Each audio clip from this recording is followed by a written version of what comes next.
is a beautiful hush in the room. It's now my great pleasure to introduce our first keynote speaker, Professor Naomi Sunderland. Naomi is a member of the School of Health Sciences and Social Work and the Creative Arts Research Institute here at Griffith University. Naomi is a proud descendant of the Wiradjuri First Nations people of Australia alongside her mixed European heritage. She has an extensive research and publishing record in arts health, wellbeing and First Nations social justice, with a focus on creative, anti-oppressive and trauma-informed research approaches. She currently holds an Australian Research Council Datsya Fellowship and leads the Remedy Project, which we're all delighted to collaborate on, both Uncle Glenn and I and many team members here. And will soon be heading off to New Mexico as a Fulbright Senior Scholar. On a personal note, she is a dear friend and a long-time collaborator of mine. We've worked together on a number of very large and complex projects and had many laughs along the way, as well as serious work. Most of all, our collaborative work has happened in Central Australia. And according to the Warramungu and Warlpiri kinship systems, when we're there, she's actually my mother, which means I need to listen to her. So I'm listening to her today. But when we're back working in Meanjin, we refer to each other as sisters. So it's my great and absolute honour to introduce this mighty sister of mine. And in her keynote, she'll be addressing one of the key themes of our 8th symposium, music, health and wellbeing. And the title of her talk is Creative Research as Healing, Transforming Selves and Systems. Please would you join me in welcoming Professor Naomi Sunderland.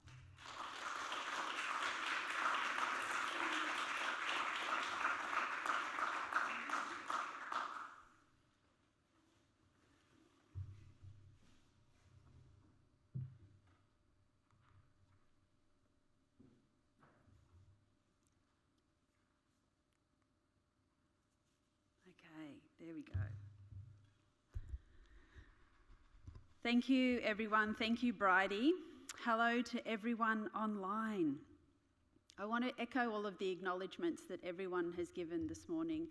I have been witness to the epic organisational efforts that have gone into bringing us all together in person and online for this event, and I absolutely herald everything that's been said. I also would really like to acknowledge some dear people in the room. I'm going to be talking from a lot of experiences in a big project that's just starting to come to its final few months, the Remedy Project. And we're really honoured to have several of the team members in the room today from the Remedy Project and online, and two of our absolutely extraordinary International Advisory Group members are here, which is really, really special. So we've got Sandy Sir here from Lewiton Cultural Village in Vanuatu, and also Tiodi Rakana from University of Auckland in Aotearoa. So welcome to every Remedy friend, every Remedy family member, and everyone else here today. It's a really special thing to be asked to talk in your home institution. And it means a lot, and it feels really different to going away to talk. It feels special, and it's great to have an exhibition of such support. And I have to say, the lived experience of what people have spoken about in all the welcomes this morning, it's real. I feel that as a researcher here working at Griffith University at Southbank. And as Brydie said, you know, I'm co-appointed across the health group and arts education and law. And it's a really interesting space to be in at this point in time. So I want to bring all of that positionality to the talk today. But I also want to echo the acknowledgements of country. And we are in a really beautiful place in the world here.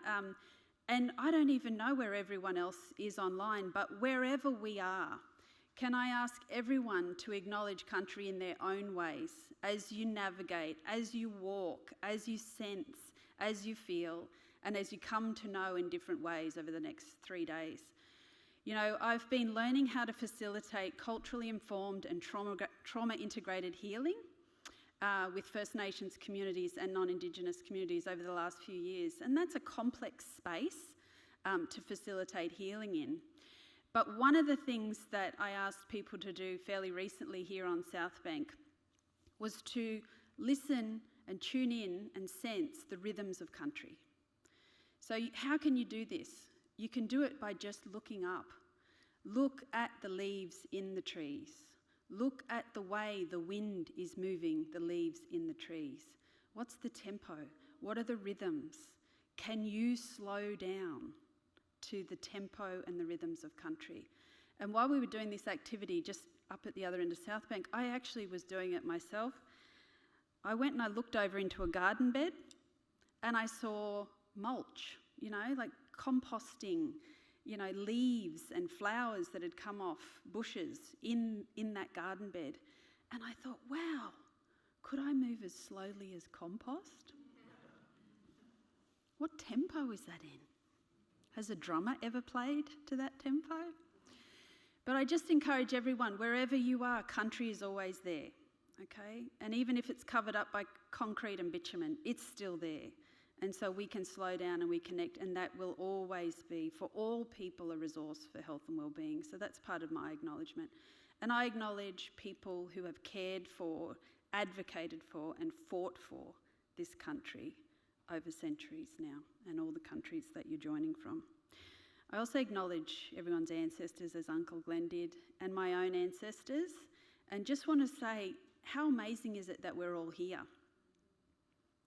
Like all of that strength, all of that commitment, all of that learning, all of that work that even lets us step through the door to have these conversations.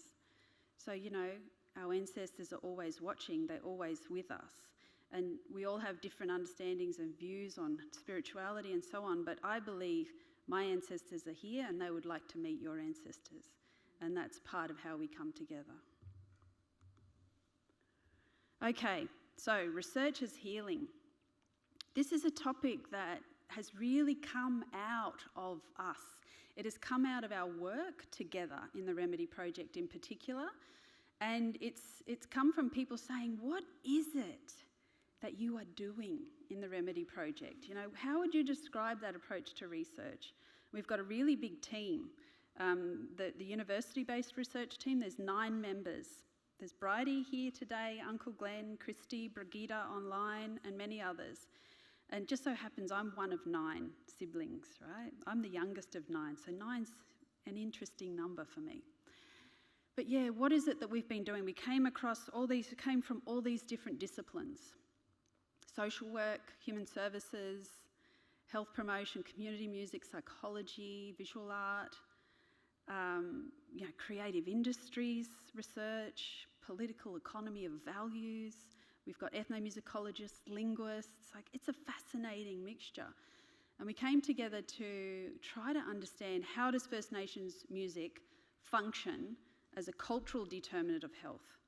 So we've worked all across Australia and also worked in Vanuatu and recently visited Teode in Auckland to see, the stories we're hearing here in Australia, are they similar or different? How do they resonate in other countries for other First Nations people? And so when we're talking about healing in research, I started to think about how could we ground this down? And I have done another recorded talk. I'm not going to repeat all of that, but I sort of go into the research paradigms that are behind research as healing in that talk, and I'll give everyone a link to it later if you're interested, but I just want to do a little snapshot today.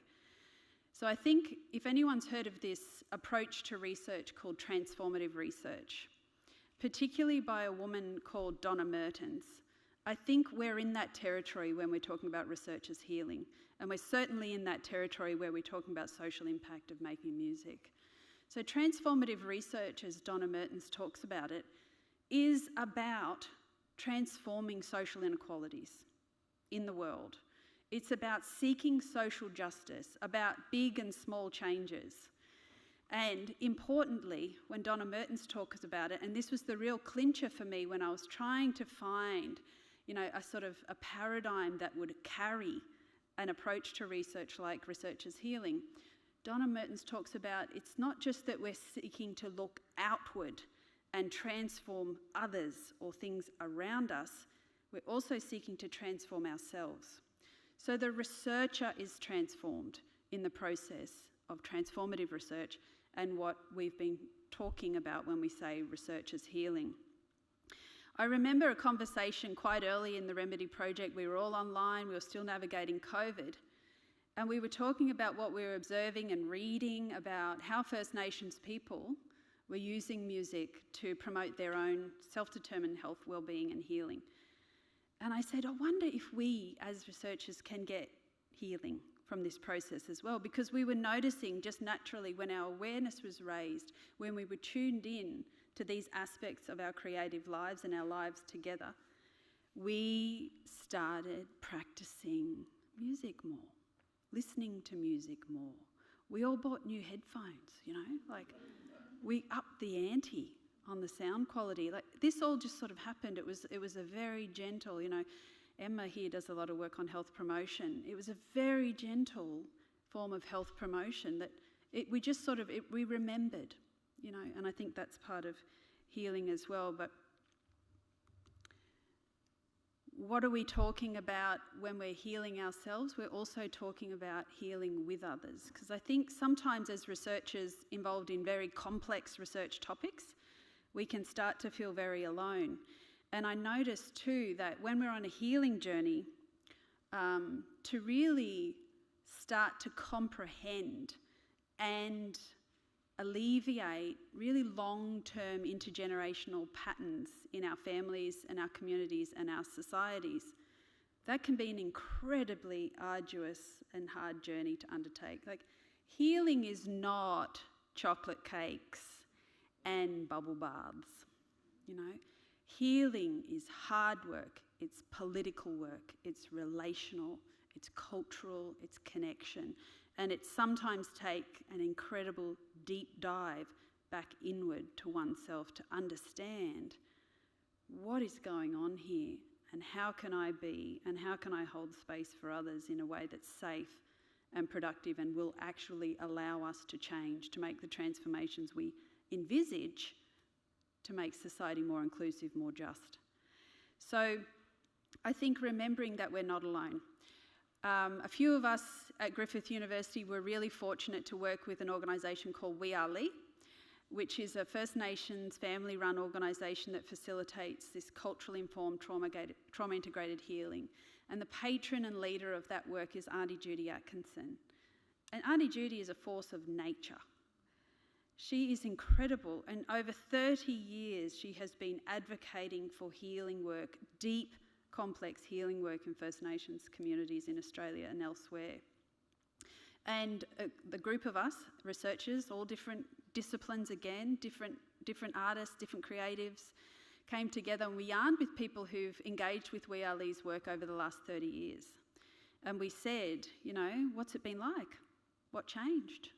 What changed for you? What did you notice change around you? Once you learned about the dynamics of intergenerational trauma and the patterns and the sometimes quite funky coping mechanisms we've all gotten to cope with complexity and the stuff that we've inherited. And people reported the most profound changes in their personal lives and in their immediate sphere of influence. They almost immediately started changing the way they worked as a professional in whatever discipline they were working in. But the organisational level and the structural or systems level change was really, really hard. And people weren't saying, yeah, I changed a policy, I changed the way a system, child protection works. People were saying, I had a conversation and my boss said they would love to do more of this work. So there was kind of a cement block there. That structural change work is hard. We all know that, right? I think that's why we gather together, and it's so important to have these communities where we gather together and discuss this. But out of that work came a really profound understanding that, okay, this stuff is built up over generations, so we also need to unwind it over generations. It's not going to happen like that. So, and Auntie Judy actually said at the end of this project, we had graphic design students and staff members, like visualising all the yarns and how a change process could happen. Auntie Judy said if it happened really quick, I'd be suspicious. I'd be a bit worried. So that humbled me a lot, because I was like young whippersnapper in the field. I was like, come on, we got the power of the people, and. But yeah, that massive macro level stuff, it's big. So we also need to take care of ourselves while we're doing this work. And that's one message I'd love to share today and throughout the conference. We've really deliberately set it up so we hope that people feel better at the end of the 3 days than they did when they came in. And as a wise, senior philosopher once said, slow down, you move too fast. You got to make the morning last. Kicking down the cobblestones, looking for fun and feeling groovy. So yeah, if people can be mindful of taking care of themselves, but also let's think about community of care. Because, one of the enemies of healing and change that we found when we yarned with all these people who've been doing this work for over 30 years was feeling alone, feeling isolated and lost. Like you feel like you're out in the forest doing really deep healing work for yourself with others, facilitating and holding spaces. That might be community music, it might be community arts, it might be weaving like my sister Ivy here does. This is big work. And when I've taught in human services and social work too, we talk about self-care. Professional self-care is, again, not chocolate cake and spa baths, but no, there's nothing wrong with that. I love a good spa bath. But it's taking care of the self to the point that you can show up and do your professional work well and sustainably. So when we're talking about researchers healing, all of these things are still really important, and recognising we are with others, we have others around us. Hopefully we feel we have community of care, and we have country. We're connected to country deeply, and that is a resource, irrepressible, for our health, well-being and healing. So I think it's worth, we talk about healing, and I want to talk a bit more about what I mean by healing, particularly in a creative research context. But we also need to think about what is it that we're actually trying to heal? What are the many things that you in your work, in your spheres of influence, are trying to transform and heal? And healing means many things to many people, and there are many pathways to get there. But one thing that there's a poem that really sort of rocked my world when I was studying my honours degree. I started out doing a business degree across the river here at Queensland University of Technology. I wanted to be a lawyer. Specifically, I didn't really want to be a lawyer. I just wanted to wear the outfits that they wore on LA Law, because I really liked those. But you do these things when you're a younger person and you're attracted by these things. So I went there, and then I changed track quite quickly. I finished the business degree, but then I had started taking electives in applied ethics and human rights out at Castledine. And it changed my world. And I had this strong feeling of division, because it really was the greed is good era, and business, and do whatever it takes to persuade people to buy stuff. It was all that. We were being trained into that, how to quantify that, how to do it, how to use rhetoric, persuasion and the arts to get people to do stuff and to buy stuff, consume more, consume. And then, I had this radical experience where I went out and met these people at Castledine campus who had dedicated their lives to what they called transformative ethics, which is a practice, a daily embodied, emplaced practice of ethics, where you try to change things for the better in the world, You try to make all spaces inclusive of all forms of diversity. And this poem by Judith Wright, I don't know how I came across a book of Judith Wright's poetry in those days, but anyway, this one really stood out. And it encapsulated how I felt then in that transition to a space of greed is good, to a space of social justice and social change. And it also is still relevant now as I navigate all of the tensions between different approaches to research and different ways of valuing research in institutions. But yeah, when I began to test my heart against the world, the pain of impact made me sad. Where heart ran curved, the world ran straight. It seemed my heart, or else the world, was mad. And that poem that was so important to me, that I put in the front of my honours dissertation, is still relevant today because I still feel this tension in research. So I've been a leader of a nationally funded research project for the first time with Remedy Project. Before that, I always got people like, I was in teams with people like Brydie who had to do all the hard work, you know, all the budget stuff and all the timelines, and you were kind of just merrily going along on the caboose, you know, yeah, this is great. And then, whew, next minute you're the lead investigator. And I feel the steel rod of the research bureaucracies up my spine on almost a daily basis. And I'm navigating and pulling those tensions, like those apparent binaries, which aren't really binaries, together all the time. So First Nations, Indigenous ways of being, seeing and doing in a university, that's one. You know, and then health. You know, I'm trained as a social science researcher in health, and we start with a question and we damn well answer it. You know, like we do our best. We have a linear pathway, allegedly, that's going to work to answer those questions, you know. And then, you know, in the background, my musicality was always in me, you know, from a little girl, you know, but it was never really part of my professional work up until fairly recently, until I started hanging out around here about 10 years ago.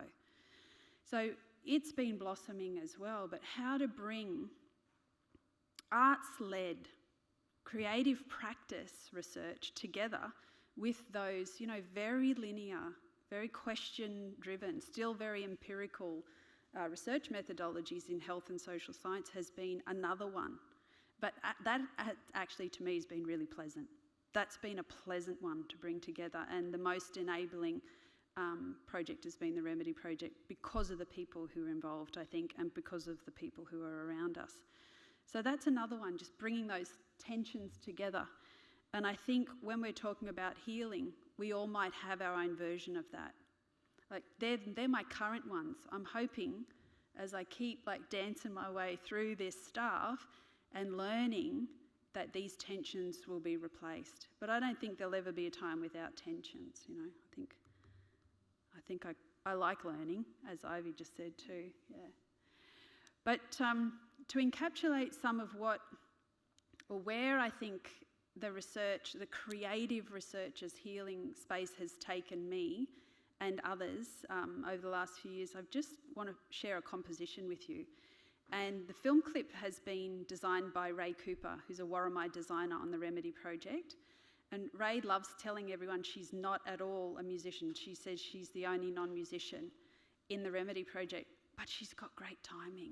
And every time I see Ray's film work, I think of this. But this is a song called Deep, and it came from an impulse to create, not a research question, after we had a joint seminar with the Irish World Academy of Music and Dance during COVID.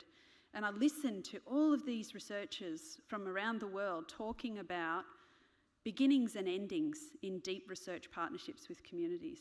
And I won't say anything more, but I'll just offer this song for you to contemplate.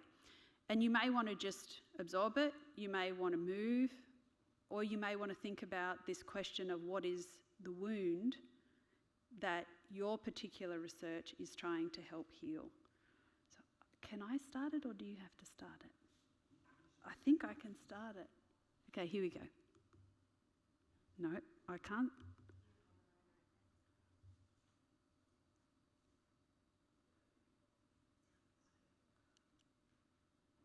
It should come up with a...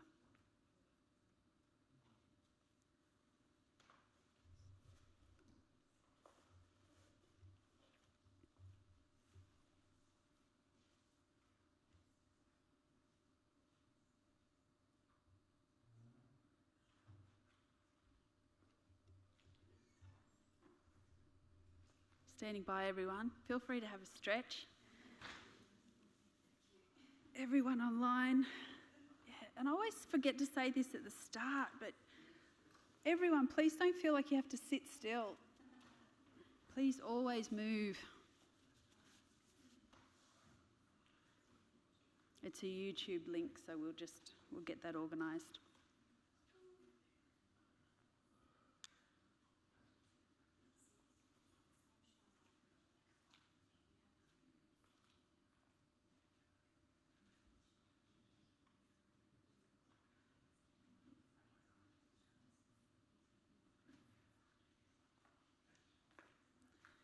Okay, first technology fail of the conference.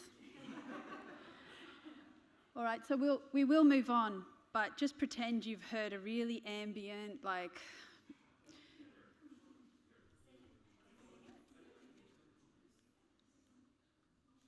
Yep. No.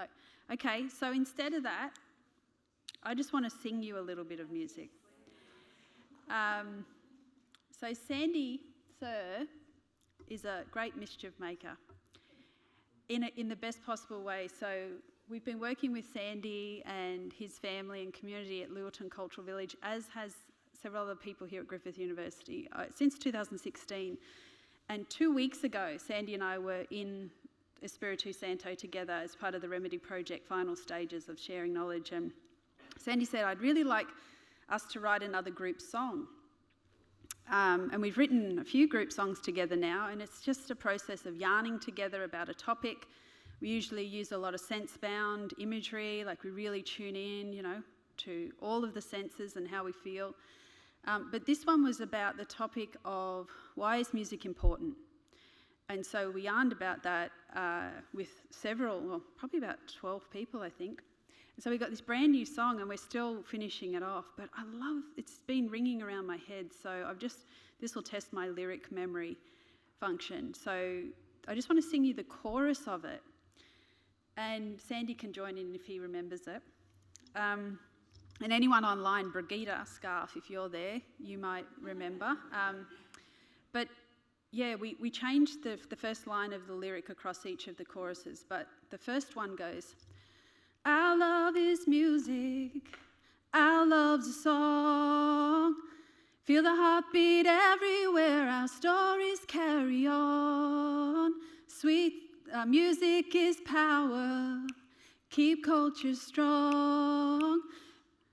Sweet sounds of music tell the world that we belong. Yeah, our love is music, our love's a song. Yeah. Feel the heartbeat everywhere, our stories carry on. Music is power, keep culture strong. Sweet sounds of music tell the world that we belong. And in this research, we always try to ask people, what are the bad things that come out of music? Because there's so many good things. But that song, we do always talk through that, but those were the messages that people at Lewilton wanted to send, and there are many others. But what is healing? And the text there is more for me than you. So if you can resist reading it, I know that's hard.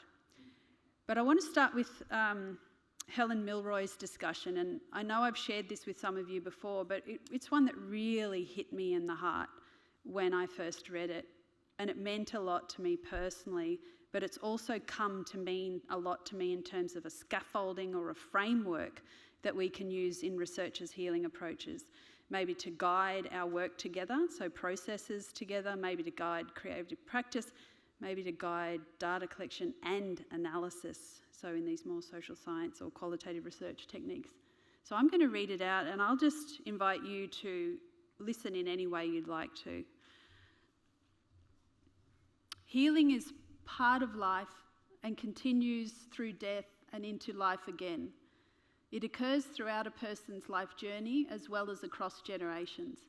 It can be experienced in many forms, such as mending a wound or recovery from illness. Mostly, however, it is about renewal. Leaving behind those things that have wounded us and caused us pain, moving forward in our journey with hope for the future, with renewed energy, strength, and enthusiasm for life. Healing gives us back to ourselves. not to hide or fight anymore, but to sit still, calm our minds, listen to the universe, and allow our spirits to dance on the wind. It lets us enjoy the sunshine and be bathed by the golden glow of the moon as we drift into our dream time. Healing ultimately gives us back to our country to stand once again in our rightful place, eternal and generational. Healing is not just about recovering what has been lost or repairing what has been broken.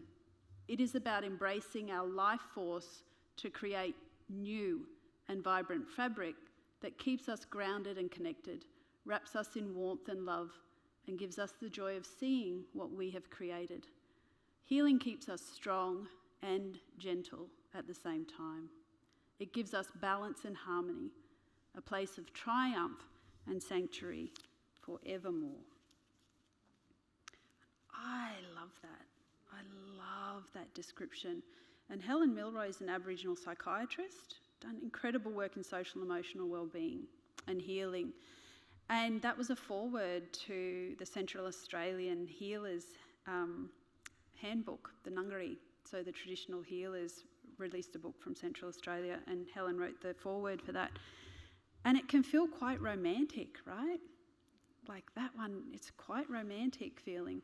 But there's also some really important messages in there that are being followed up in some of the very recent literature that's coming out, which explores healing in research methodologies. So healing as an approach to research. And one of them that I really like, it picks up on an element of what Helen Milroy wrote about there in becoming whole.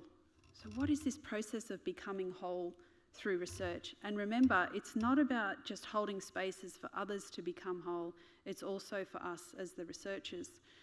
So here, healing is the process of becoming whole in the face of multiple forms of oppression. The power to actively resist, rest, reflect, and thrive in the face of adversity. And I think all the First Nations people in the room will know this struggle, that struggle to stay well and feel peaceful amid the environments. And it's not just First Nations people. Many other groups have experiences where, national public debates are threatening our very existence or our value in communities. We've all just been through it with the referendum in Australia. LGBTIQA+ communities went through it with the marriage equality vote. So, it's not a unique experience to First Nations people, but this in itself, the resilience and strength to find peace, to find wellness in systems that are actively working against that is incredibly powerful. And what does it take to create that? And what can creative research do to help bring that peace amid the storm for people? So I really love this element, this becoming whole. But also what Helen Milroy talked about there was this notion of restoring and returning. So in a lot of First Nations contexts, we talk about remembering. There's all these RE words: remembering, restoring, reviving. So it could be languages, it could be cultural practices, it could be music, songs, weaves. I know Ivy's been doing work on reviving weaves. So this is also an important part. And how can our research, how can our creative research contribute to that? And I think creative arts-based research is leading in these areas for First Nations communities. But also, it's also about just embracing completely different ways of doing research. So for me, it seems radical. For people who've been doing creative practice research for many decades, it's not that radical. But this diagram here, the graphic, is Ray Cooper doodling during one of our Remedy Project meetings. And that's all the team members who were on the meeting. And just having Ray there with that conceptual lens on every discussion, and it really is conceptual work, theorising through visual image. And we've got Uncle Glenn is a painter, and he's doodling. And we've also got Amanda Gorey, who's a community researcher. And I've never had this, and it is absolutely game-changing. But I'm the one on the right, if you didn't work that out, the Y. Bridie's in the bottom left, music is. Christy here, Christy, can you do? Christy's the one with the dog. The dog gets to come and is very therapeutic for everyone. And Uncle Glenn's in the bottom right there. So just opening up our minds, our spaces, our hearts to these really, really interdisciplinary collaborations has been exquisitely healing in the ways that these theorists are talking about. We also did a literature review on what is healing from First Nations perspectives in particular. So this may have resonance across cultures, but this is particularly what First Nations people have written down. There's a lot of work that's not written down about what healing is. But you can see here all the elements that are written down about how healing works and what is required. And again, you can see it's not just about the self-care stuff. It's not about stuff we do within the walls of our own home. This is deeply political work. Healing is deeply political work, and we are seeking to heal individuals, families, communities, and systems through this work. And Aunt Marianne Wobke and others from the collective Change Lab have really honed in a focus on how can we heal pervasive intergenerational trauma that exists at the top end of town, is the phrase that's been used. But in senior executives and people who are shaping big decisions about ways that big systems in our societies work, what is the unrecognised need for healing in those kinds of communities as well? So we've used this to analyse some of our yarning data, that is a framework. We've also used it and threaded it throughout our entire research process. So again, I don't expect people to read this. It's available. I can send you a copy if you'd like to know about it. But the processes of healing can be woven through absolutely every element of creative research practice and interdisciplinary research practice. And I think, I won't speak for all the team members, but at least for me, it's a game changer, you know? And I just want to talk about, you know, for example, there was one memory that really stands out to me, sitting in a riverbed, a dry riverbed in Mbantua, Alice Springs, and using everything I knew about self-healing, about grounding, about deep breathing, about deep listening from an Indigenous perspective. Sitting in that riverbank and conducting a research yarn with a musician there, and that feeling of sinking down, you know, like everything that I did as a researcher to prepare myself to be a great open listening space for the person who was telling their stories in this research. Sinking down my roots into country, getting grounded, slowing down my heart rate, my breathing, and then that feeling that, you know, that research can actually be a spiritual practice. And I know that's not something that all people will be looking for, but for me, that's where I've landed, you know, that deep sense of connection to others, to self, and to country can all coexist. The wind slows down, the sound changes, you feel the breeze on your cheek, everything slows down. And in that beautiful moment, I've never experienced such beautiful, rich storytelling in a research project as I have in this one. You know, and it's about all those elements combined. It's about sovereignty, about people feeling safe, in control, where they have not necessarily before, and upholding all of these things, the rights underpinning, the creative practice, trauma-informed, you know, all of these things coming together. It's also about cultural practices right in the middle of research. So creative cultural healing approaches from an Indigenous perspective sitting right there in the middle of the research. And I think in the processes we've used in the team, as well as what we've done with all of the community participants in all the different locations, we've used all of these. The only one we haven't actually used that I can remember is theatre and drama. And Sis Ivy, this work comes from Auntie Judy's work, the list of cultural healing practices. They didn't have weaving in there, so I just put it in there for you, okay? So yes, creative researchers are uniquely positioned to bring forward ways of doing research that can be intrinsically healing. But just to start to wind down and get ready to hear what everyone else thinks and hear from this beautiful respondent, Ivy, there are a few things that people have said to me in this journey that that's just ring in my mind, and they're so instructive. So I thought I'd share those with everyone here. Louise Mara, who's a mixed heritage Māori and Pākehā collective healer and artist. We met in Auckland when we were there to visit Teode and his colleagues a few weeks ago. Just casually said to me, yeah, you know, like every meeting is ceremony, every meeting is sacred. And we were sitting together having lunch by the water, and it was one of those ones that just resonated through my whole body. And I said, you have just encapsulated what we've been trying to yarn through and write in articles. Every meeting is sacred, and that's Louise's approach to every meeting with every human being. It's that slowing down to the point of being able to listen to yourself, others, and connect with country at the one time. So can we consider every meeting, every conversation here and elsewhere as sacred? What's required for that to happen? This one, music is everything, and everything is music.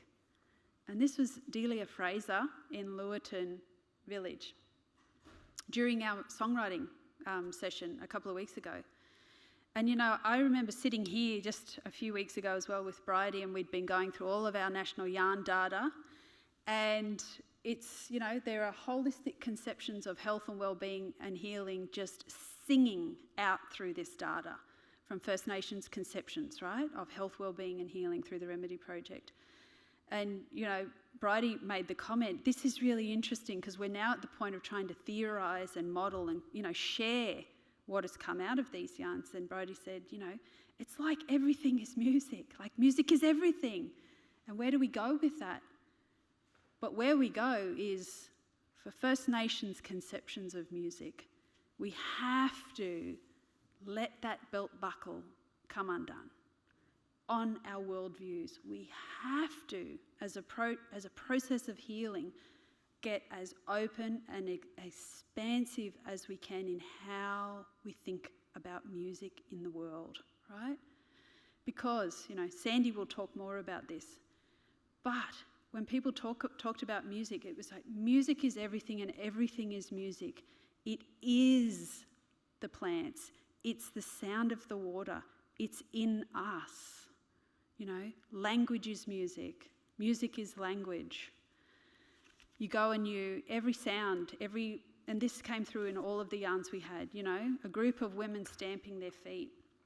So all of this, I think, is important to that remembering, that restoring, and that reconnecting to what music is and can do. And one of the last ones is, you know, that idea about incremental change that I was talking about before. You know, how do we actually get things to change over time? The idea of, you know, unwinding patterns over generations just as they've built up over generations. And I think Richard Schwartz has done a lot of work on healing trauma from what he calls the family systems theory approach. I don't know if anyone's come across that. But he talks about this approach as a new way of understanding the self, you know, like, and sits it beside traditions like Buddhism, and just a completely different way of understanding ourselves. But a comment that he made is once we get that critical mass within ourselves, a system where healing, the wave of healing starts to crash over and we finally start to feel more peace than we do distress, that too can be experienced in collectives. So there's a momentum and a picking up of the molecules of each individual self and a combining and a community collective healing response. And I think thinking about how that can happen in research teams, with communities and in systems is really important. It's intergenerational work. And so I want to just call that down now to bring us to a close for now and talk to the research leaders here and the mentors and the professors and anyone who has any role where you get to shape what people experience who are coming through. If you're a PhD supervisor, an honours supervisor, or you will be soon, what is your role in shaping that intergenerational change? Uncle Glenn said, you know, we are the legacy. We are the elders of the future. What is our commitment? What is our role? And I just close on this understanding of the difference between leadership and eldership. So Auntie Judy has been fantastic in writing down a lot of stuff so we can access it, you know, and we can get, you know, we can share it. And this one's really important. Yes, please do take photos. I'll also share the slides. I can't read it because I realised, I thought I'd had a screen in front of me, but I don't want to keep going side on the mic. But one of the ones that stands out to me the most in this offering is that the role of elders is to create more elders. And I think if we start thinking of ourselves as elders who are change agents, who are creating a nurturing and healing pathway for others, there is incredible impact in that.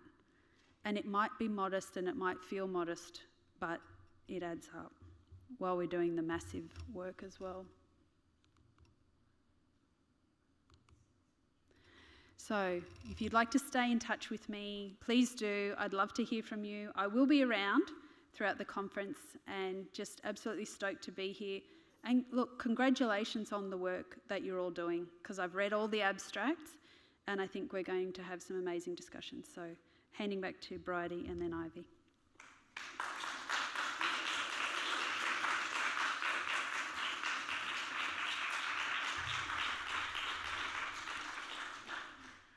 Wow, sis, seriously, you just knocked that out of the park. I think that keynote was truly healing in and of itself, and you created such a beautiful sacred space for us that set the tone for everything that I was hoping for in this opening. So thank you. Awesome work. It's now my great pleasure to introduce our keynote respondent, Ivy Minniecon, to give a response from the heart and to open up the space for further reflection and discussion on what Naomi has just so generously shared. Ivy is a Kukuk Yalanji artist, a graduate of Griffith's Bachelor of Contemporary Australian Indigenous Art, and as I recently discovered when we were at a collective healing day, the most mesmerising, amazing weaver. So we're in very good hands. Ivy, I'd love to welcome you to now give a response to Naomi's keynote.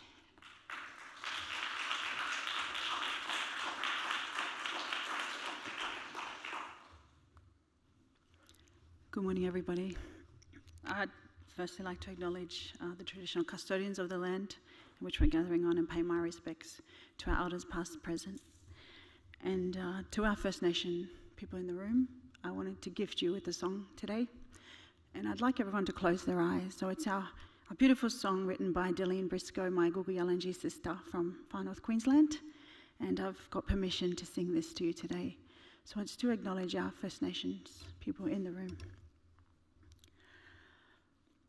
Bama bama kuri guri manda nunga nanda paloa pakana larakia ranta anaku yamachis and earth kiss. Bama bama kuri guri manda anunga nanda palawa pakana larakia aranta anangu yamaji zeneth kiss. Yalada Nyaiku puri pujar pujar. Nyayo bubu bubu wayaji. My name is Ivy Minniecon, and I'm a proud Gugu-Yalanji Kabi-Kabi, Gurang-Gurang and South Sea Islander woman. Recently just graduating, finishing, I have my graduation coming up with a Bachelor of Contemporary Australian Indigenous Art last year, and just finished my Bachelor of Visual Art Honours. First class honours, I'll add to that. Thank you, Sister Naomi, for that beautiful speech and sharing your healing journey and story and research with us. I started at Griffith University 5 years ago, and we talk about the number 9. I'm one of 9 siblings also. And 9 years ago, I left a DV situation, and I became a single parent 9 years ago. And so coming to Griffith 5 years ago is where I found myself. And I always tell everybody at QCA that Griffith gave me my life back. I'm now a woman with 3 beautiful children, one at QUT studying. I tried to get her to come to Griffith, but she's doing a Bachelor of Justice Business. A beautiful daughter, just graduated, entry of the century formal last week, finished year 12, and my son is finishing primary school. So talking about healing and transforming selves and systems, it resonates very powerfully with me. I am an example of what that looks like in terms of healing. I didn't know my cultural weave when I started at Griffith University. I didn't know a lot about my cultural history. As you know, we aren't taught much in our schools about our First Nation culture. So creative research as healing and healing as transformative, through my learning and my research of the Gugu-Yalanji weave, it just became a powerful transformative process in not only understanding the importance of revitalisation and continuum of cultural practice, but the importance as First Nation people that our cultural practices, using them as our healing methodologies. They always have been. We've always had our own ways of knowing and being and doing. And so it's very important that this is reciprocated, honoured and respected. And I find that through Griffith University, couldn't have found a better place to go into depth and to learn that. So healing for me through my weaving research, became about revitalising the practice into my community and family. But it also became about healing country. And so as a metaphor, when I took the fibres from country, I imagined taking out the trauma that is embedded in our land, the trauma from our history of hostile occupation. And so I reconfigured these beautiful fibres into a vessel of love and a vessel of hope. And through my research, I started focusing a little bit too much on the trauma. And then as I went along, thanks to the Dr. Linda Tuahai-Smith and the readings of her book, I started to move towards intergenerational development and intergenerational empowerment. And so, like you, my sister Naomi, this journey, it's our obligation. And it's not only for ourselves, like you said, but it's for our ancestors, our families, our elders, and our communities. So I know I only have 5 minutes. I'm not going to take up too much of your time. I'd just like to say thank you, sis, Naomi. Thank you, Brydie, also, for having me. My brother, Glenn, in the room. And all of you in the room who continue to contribute to this important and vital and much-needed research and giving voice to our people. Continuing this narrative and ensuring that our stories of resilience and strength are never lost. Revitalisation and continuum of cultural practice is always at the forefront of what we do, and that we do this always with the respect of cultural protocols and cultural practice. As First Nation people, our stories are sacred, and as storytellers, we ask that you as the listener and the audience not only respect our story, but ensure that that respect is carried forth if you are to share our story. Please make sure that you share our story the way we have told it. Thank you for having me. Thank you, sis. Healing is powerful, and I am a muso myself. I'm applying for my doctorate this week, and I want to go into music as writing language, Gugi-LNG, revitalising language in music. So it's an honour to be here. I'm thankful for this opportunity, and I hopefully will be here at the next one. Thank you.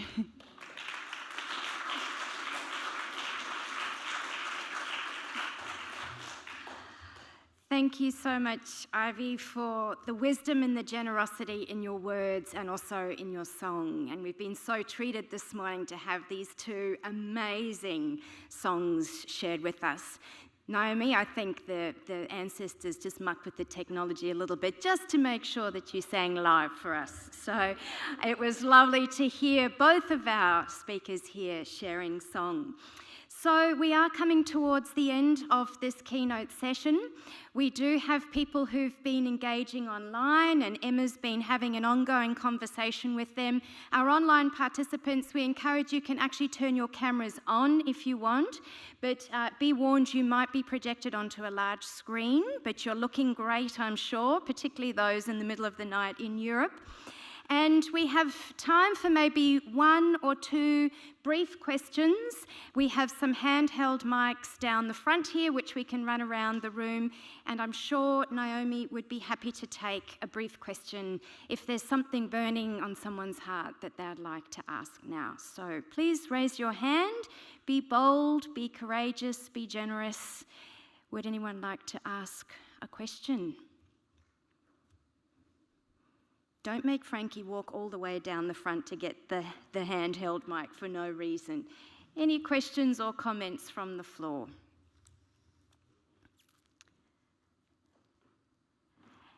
Emma, do we have any online? We have none online so far, but I would just like to say thank you so much. It's really,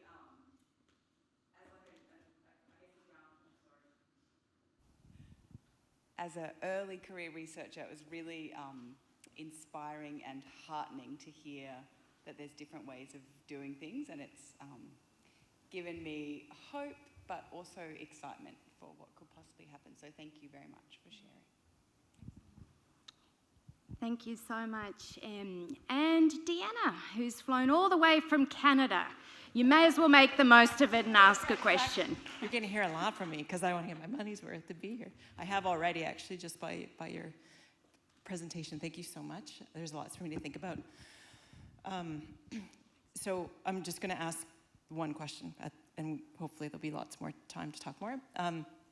You talked a lot about the tensions in experiencing, you didn't say different paradigms. I can't remember the language you used, but I'm wondering if you could talk a little bit. So I'm thinking about that and thinking about that change is small, like incremental, or it will take time.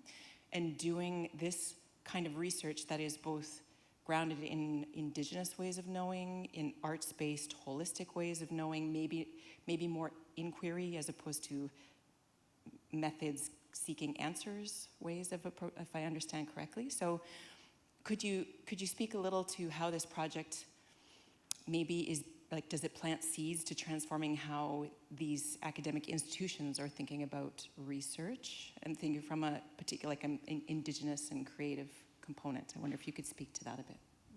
Thanks, Deanna, and nice to be in the same room as you again.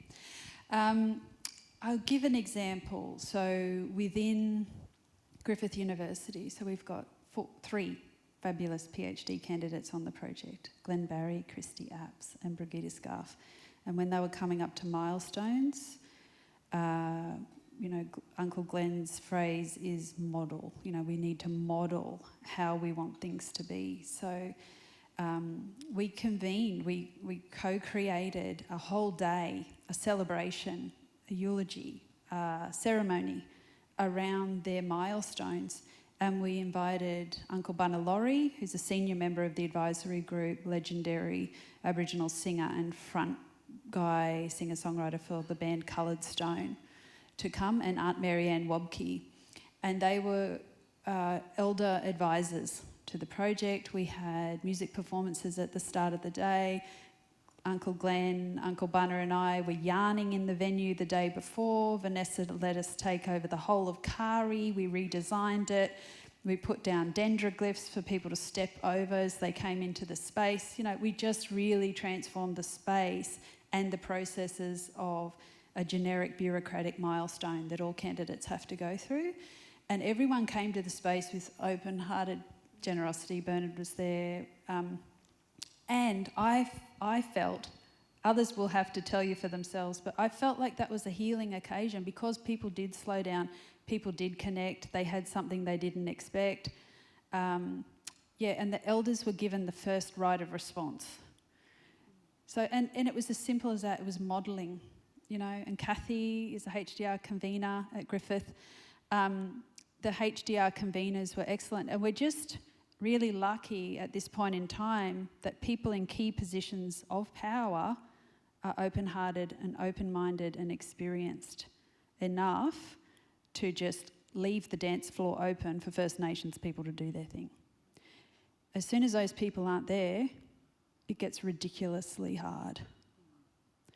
And the trauma of having had it and then losing it is also really hard to handle. So that's when the communities of care around us, again, become so important. And I think teams in research where an elder is within the team and there's elders around the team as well as allies, I use the word game changer a lot. It's been a game changer because elders need support as well, but elders are great for supporting the younger generations. So to have Uncle Glenn in the team as well as everyone else has been a steel rod of a very different kind. It's been a boost and a strengthening and someone to rely on, and hopefully feel like Uncle Glenn feels like he's been supported as well. I know, I don't want to talk for other people. But yeah, we've been process-led and ethics-driven and rights-driven, but we did have research questions to answer. We had aims. So it's been an interesting hybrid of those things. And the in and out, like my dad was a button accordion player, and it's like that. The in and the out of the accordion, breathing in and out with the project and slowing down, but constantly looping back to values, what's, Indigenous ways of working and learning. That's been part of the healing for me, is learning, because my family was not able to have those cultural connections in previous generations. We're coming home now. So that's been incredibly personally healing for me and others. So we still had questions. We're still trying to answer them. We had aims, but process really, I think, is governing a lot of what's happened. And also people like Sandy saying, this is what I want out of it. Well, colleagues, I'm sure we have many further areas we'd love to discuss, and we do now have a tea break. So it's the perfect moment to just take a pause. But we do have a little something for you, Naomi.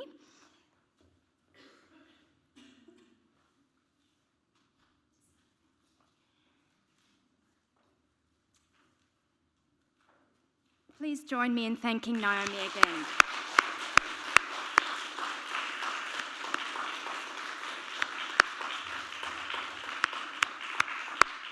And thank you, of course, as well to our amazing respondent, Ivy. And also thank you to Emma, who has been keeping everyone online company. She's been giving me reports of how many are online, and we've got great engagement there across the world, but also here in Australia.